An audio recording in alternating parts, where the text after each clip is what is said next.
नमस्ते गोरखपुर, मैं हूं काव्या और आप सुन रहे हैं आपका अपना पसंदीदा चैनल गो गोरखपुर रेडियो, जहां हम आपको देते हैं शहर और आसपास की सभी ताजा तरीन खबरें। तो चलिए आज की सुबह की शुरुआत करते हैं सुर्खियों के साथ। मुख्यमंत्री योगी आदित्यनाथ की पहल पर गोरखपुर को सोलर सिटी के रूप में विकसित करने की तैयारी। चिलुआताल इलाके में बनेगा 1000 एकड़ का सोलर पावर प्लांट। मुख्यमंत्री योगी आदित्यनाथ ने सशक्त नारी समृद्ध प्रदेश थीम के साथ शुरू किया मिशन शक्ति 5 फीट अभियान। महिला सुरक्षा को मिलेगी और मजबूती। जिले के 33 गांव बाढ़ से प्रभावित। राप्ती और रोहिन नदियां खतरे के निशान से ऊपर और कोठा नवलपुर तटबंध पर बढ़ रहा है दबाव। और सिकरीगंज में चाकू की नोक पर लूट। रामगढ़ताल में 3 लुटेरों पर गैंगस्टर एक्ट और पूर्व डिप्टी मेयर की दुकान तोड़ने पर हंगामा। आइए अब इन सुर्खियों का विस्तार से जानते हैं। सबसे पहले बात करते हैं गोरखपुर को सोलर सिटी बनाने की पहल की।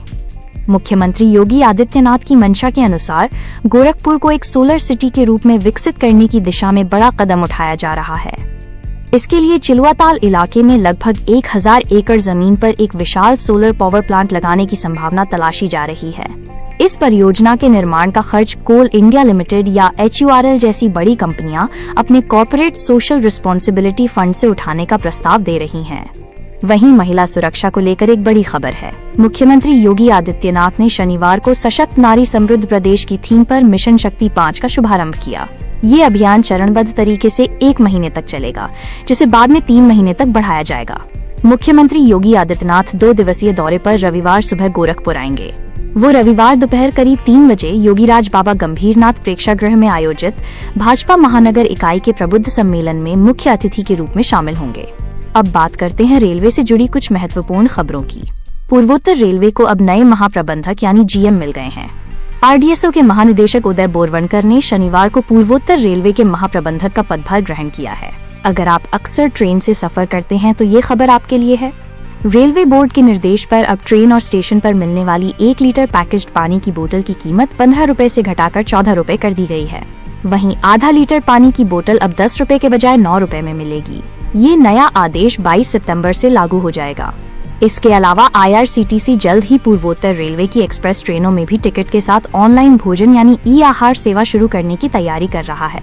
गोरखपुर रेलवे स्टेशन पर पूछताछ केंद्र के सामने वाले फुट ओवरब्रिज को तोड़ने का काम शुरू हो गया है, जिसे सितंबर 2023 से बंद कर दिया गया था। इसकी जगह GRP थाने के पास 6 मीटर चौड़ा एक नया फुट ओवरब्रिज बनाया जाएगा। अब बात करते हैं कुछ हादसों की। शहर के नौकायन रोड पर शुक्रवार देर रात करीब 1:10 पर एक तेज रफ्तार कार डिवाइडर से टकराकर पलट गई। कार सवार दोनों युवक सुरक्षित बाहर निकल आए। ये कार दीप मद्देशिया के नाम से पंजीकृत है। वहीं एम्स थाना क्षेत्र के रामपुर 15 मील चौराहे पर एक स्कूल बस का स्टीयरिंग फेल हो गया। बस में करीब 40 बच्चे सवार थे, लेकिन चालक की सूझबूझ से बस डिवाइडर से टकराकर रुक गई और एक बड़ा हादसा टल गया। अब बात करते हैं जिले में बाढ़ की स्थिति की। गोरखपुर इस समय बाढ़ से बुरी तरह प्रभावित है। जिले से होकर बहने वाली 3 प्रमुख नदियां सरयू, राप्ती और रोहिन खतरे के निशान को पार कर गई हैं। राप्ती नदी खतरे के निशान से 13 सेंटीमीटर ऊपर बह रही है, जबकि रोहिन नदी 4 दिनों में ही लाल निशान से 91 सेंटीमीटर ऊपर पहुंच गई है। सरयू नदी चौथी बार खतरे के निशान से ऊपर पहुंची है और बरहज में ये 1 मीटर ऊपर है। जिले के कुल 33 गाँव इस बाढ़ से प्रभावित हैं। बड़हलगंज क्षेत्र के 29 गांव सरयू और राप्ती नदियों की बाढ़ से घिरे हुए हैं, जिनमें गोना, पटना मुस्तकिल, पटना एहतमाली और ज्ञानकोल जैसे गांव शामिल हैं। ज्ञानकोल गांव तो पूरी तरह से टापू बन गया है। बाढ़ प्रभावित गांवों में आवागमन के लिए 22 नावें लगाई गई हैं, जिनमें से 14 नावें अकेले बड़हलगंज ब्लॉक में हैं। बाढ़ प्रभावित लोगों के लिए सामुदायिक रसोई घर शुरू किए गए हैं और शनिवार को 800 पैकेट भोजन का वितरण किया गया।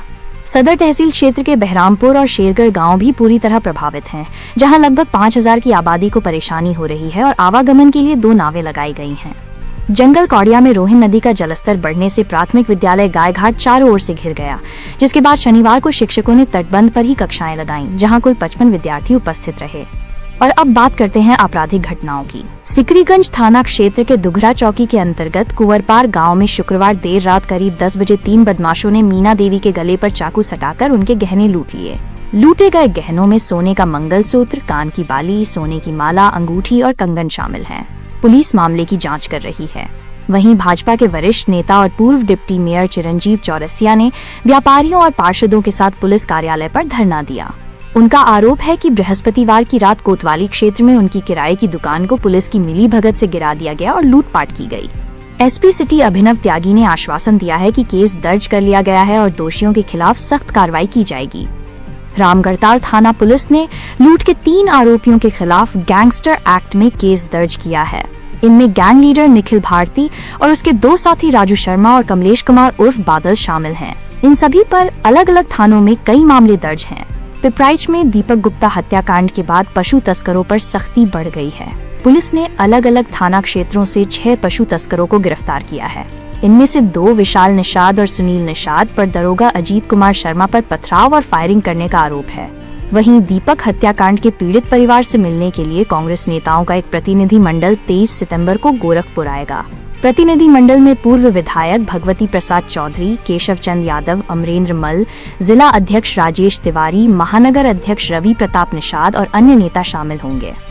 गीडा थाना क्षेत्र के नौसर स्थित एक होटल के बाहर शुक्रवार की सुबह एक महिला ने अपने पति को उसकी प्रेमिका के साथ पकड़ लिया। इसके बाद लगभग 45 मिनट तक सड़क पर हंगामा होता रहा। पुलिस दोनों पक्षों को थाने ले गई, लेकिन पत्नी के तहरीर देने से मना करने पर कोई कार्रवाई नहीं हुई और दोनों को छोड़ दिया गया। तो ये थी गोरखपुर की कुछ प्रमुख खबरें। आज के बुलेटिन में बस इतना ही। हम कल फिर मिलेंगे नई खबरों के साथ। तब तक के लिए आप सुनते रहिए गो गोरखपुर रेडियो और अपना ख्याल रखिए।